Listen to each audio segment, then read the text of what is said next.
Yes, Kenya. Tamu sana, tamu sana, tamu sana, yes. One of our fans here has brought my attention to some remarks made by Mudavadi one day ago. And I feel the remarks are worth analyzing and discussing here, for they exposes very interesting political realities in William Ruto's government. Listen to this. Anything you do has got implications elsewhere. We are all human. You cannot say that all the political promises that we made are going to be achieved at a go. For instance, the damage to the economy is much greater than we envisaged. All right, these are the realities of the day, and I think even yesterday, the president spoke to the same issue, that there are some aspects that we will have to bite the bullet a little longer or a little harder before we start seeing the results. Yes, that's Mudavadi. In this video, as usual, I want us to dissect those remarks by Mudavadi to see exactly what they mean politically. If you are watching us, but you have not yet subscribed, kindly subscribe, give this video a like. And to any person who want to support our forum, I've pinned my number on the comment section. Let's dig deep into our analysis. Yes, Mudavadi is one politician who is very hard to understand sometimes. Mudavadi is confirming that William Ruto's government has failed to deliver and might not deliver.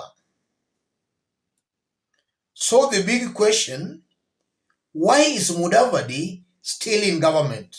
What is he doing in government if he knows the government is not going to fulfill on the promises they made?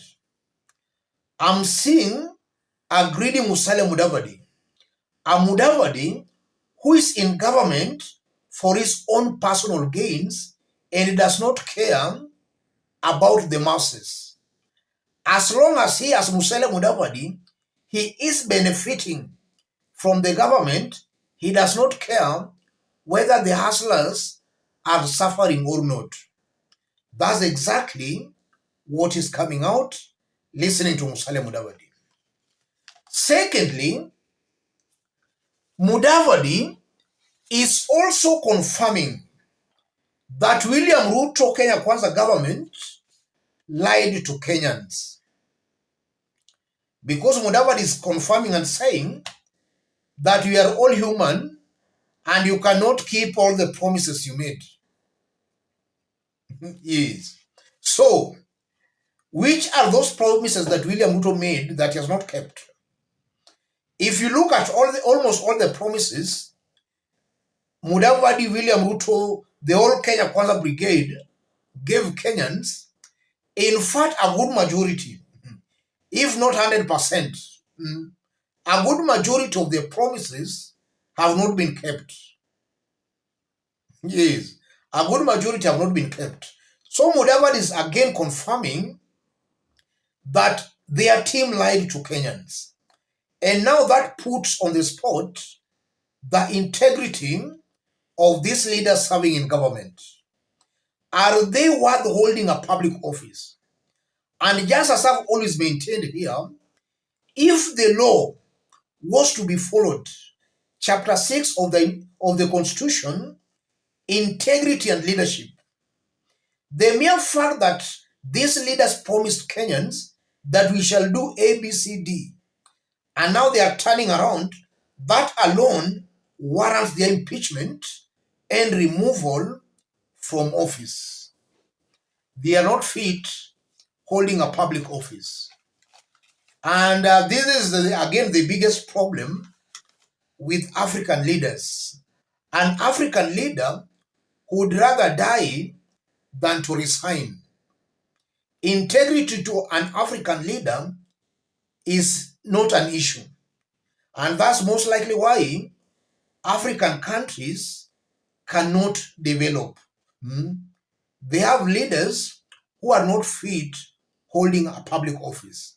Because honestly, I believe that if leaders were being taken responsible for their or rather on their promises, then leaders could have been really struggling and really trying very hard, as hard as they can to deliver. But in this case, these leaders knows that even if they don't deliver, nobody will hold them accountable. And also, I listened to Rigathi making some remarks in Laikipia, where he's saying that they're going to hold a Sagana 1 meeting, where they are going to talk about majani chai, kahawa.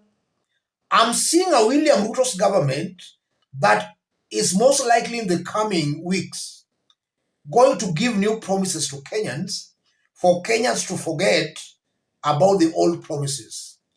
And this is where I believe these are leaders who are not fit holding a public office.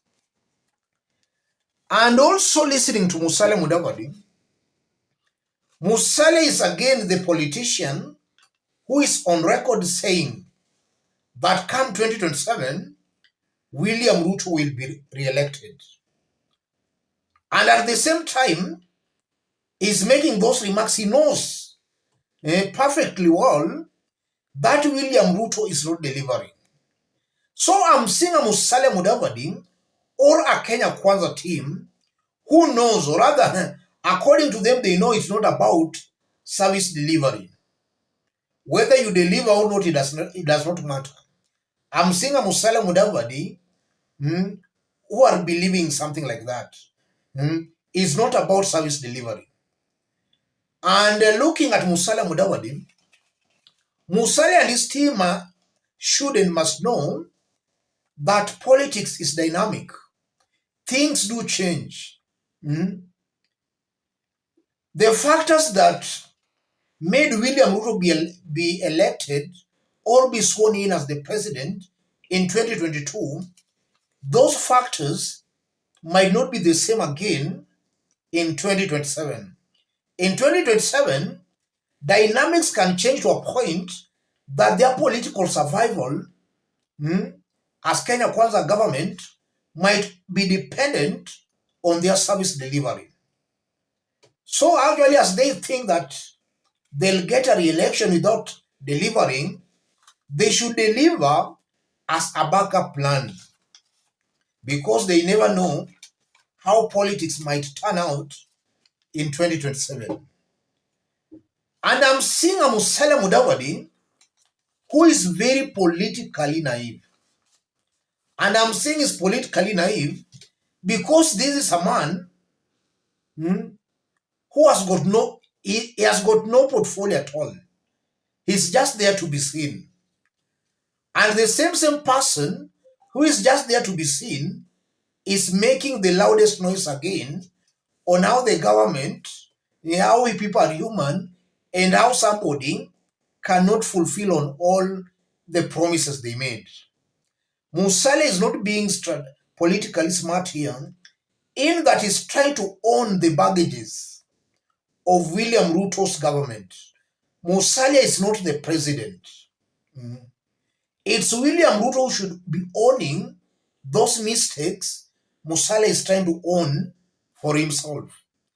Let him leave those baggages to William Samoei Ruto.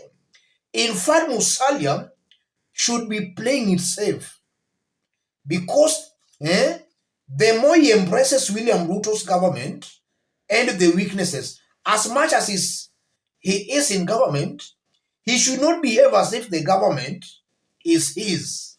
He is separating himself or alienating himself from Kenyans. Or rather, he's creating that distance between himself and the masses.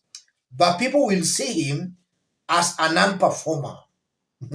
Yes. So he should not be coming out to own the mistakes of the government. is it should not be owning those mistakes in the open if you want to be politically strategic. Let me stop it there, ladies and gentlemen.